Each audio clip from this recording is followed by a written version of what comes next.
1 year ago, syempre nag-retire tayo. At dun din yung kasagsagan ng NFT games market na hindi ko ikakailan na nag-contribute din talaga sa retirement ko. Pero ngayon, kung naniniwala ka pala doon sa malaking kitaan ng NFT games, malamang medyo delusional ka na ng kaunti. Grabe din kasi yung ginawa ng NFT games sa totoo lang eh. In a better term, sabi nga nung trader na nakausap ko, parang naging gamified Ponzi.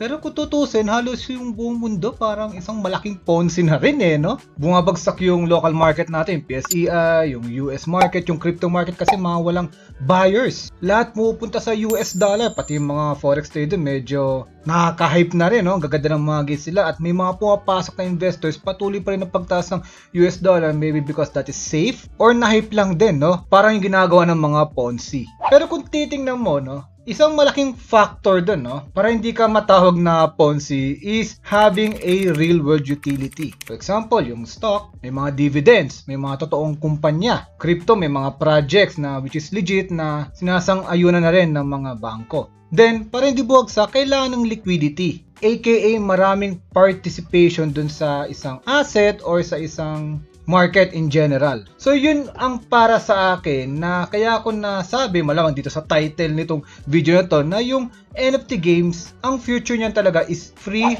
to play and earn because of that two things na maaaring mag-solve dito sa market na to, which is liquidity and real world utility. For liquidity, doon namamatay yung mga games eh. Wala naglalaro. So kaya ang daming games ngayon, pansinin nyo, mga NFT games, ginagawa ng free to play. Which is mamaya, isi-share ko yun lahat sa inyo, yung mga nilalaro ko o yung may mga potential na feeling ko na it will hold in the bear market. And speaking of real world utility naman tayo, parang ito.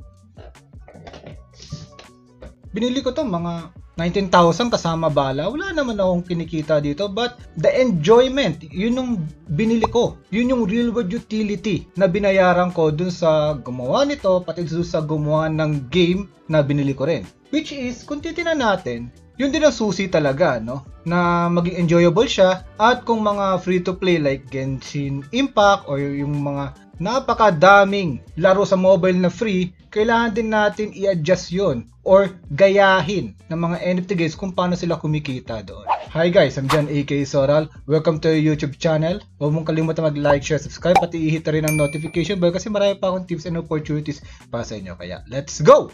Pag iniisip ko yung dalawang tinalakay natin kanina, ito naalala ko yung GuildFi. So, na-cover ko na sila, so mabilisan lang to. Kaya ako nabanggit sila kasi kung titignan natin sa game support nila, halos lahat ng mga nasa portfolio nila at mga nasa Questover nila is free to play like Archworld, MMORPG. Yeah, you can argue with me na baka pay to win, pero yung Ragnarok din naman dati, sumanib na ng Ragnarok yan, di ba?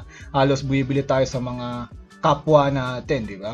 And ito, Birdie Shot, ito ngayon nasa Questover nila, free to play siya, may kita rin dyan sa gilid, enjoyable pa, di ba? At syempre, alam niyo na yung Ni no Kuni, yan yung Apiron na hinahantay din natin. So, dadagdagan mo pa yung kanilang quest and achievement system na talagang may engganyo kang maglaro. So, may kita natin real world utility dyan na talagang nagpa-partner sila sa mga game, win-win situation, at may mga investors din na maaaring win-win situation din kasi pag lumaki to, maaari kumita din sila in the long run, kaya nga investors or mga VCs. So pakita ko lang ito ng mabilisan itong Birdie Shot ng isa sa mga game ng GuildFi. Is meron na rin silang mga gacha kasi para sa akin, ito isa sa mga nagpa-engganyo ng mga free to play. Mapapagastos ka lalo pag meron kang gustong hanapin or kunin na items, which is perfect formula yan sa mga the likes of Genshin Impact, diba? Tapos challenging pa to at higit sa lahat, free to play. Then ito si Pepper Attack, no, kung OG lang ang pag-uusapan. So pag napansin yung mga past video ko dito is na-project na nila,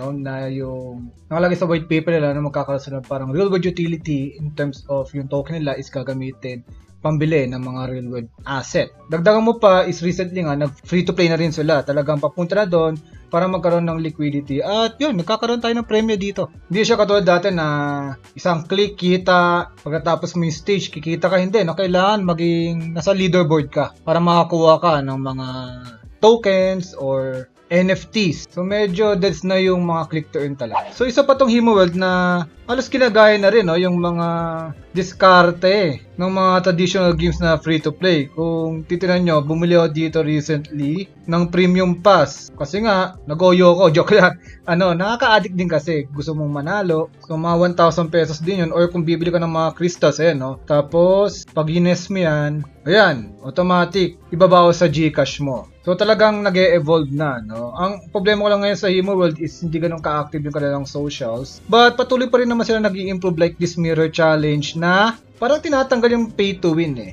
Hindi porkat malakas yung NFT mo is sureball na ikita ka. Kasi yung mga namamayagpag dito, katulad ako, is talagang skill-based lang. Hindi na siya depende kung anong NFT dahil magkakaroon kayo ng dalawang match dito. Isang match is NFTs mo, gagamitin niya, parehas kayo.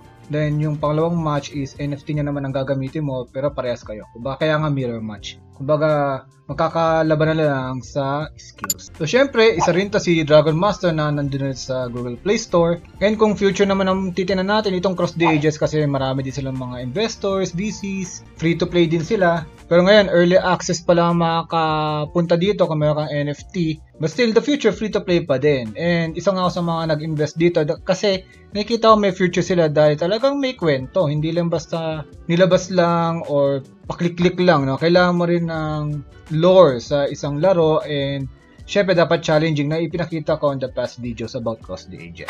And last but not the least, syempre Gods Unchained. The epitome of free-to-play and earn. Halos nakaka 40 pesos a day din ako dito. Medyo maliit siya compared dati na grabe, 800 pesos, diba? Pero syempre, hindi tayo delusional.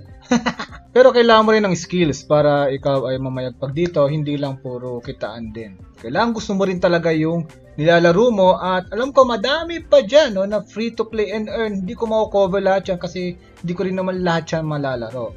I highly suggest just pick kung ano sa tingin mo na maaari kang mag-improve or mag-enjoy. Hindi kung gagastos ka man, make sure lang na hindi kasing gastos, no, ng isang console. Kasi kung ganun kasing gastos man yung bibili mo, ito na yung bilhin mo, no, Nintendo Switch or PlayStation 4, PlayStation 5, diba? Tiyak pa kung mag-enjoy ka dahil pag bumili ka ng mga bala nila, talagang high-end yung mga developers. I'm not saying na mga low-end developers will not make on this NFT games journey. May possibility pa rin naman kasi may mga low-end developer din na make it, no, on the traditional gaming world. Ang importante kasi sa akin is we will be realistic about the price of the NFT games and the strategy kung paano nga, no, i-incorporate yung liquidity pati real-world utility.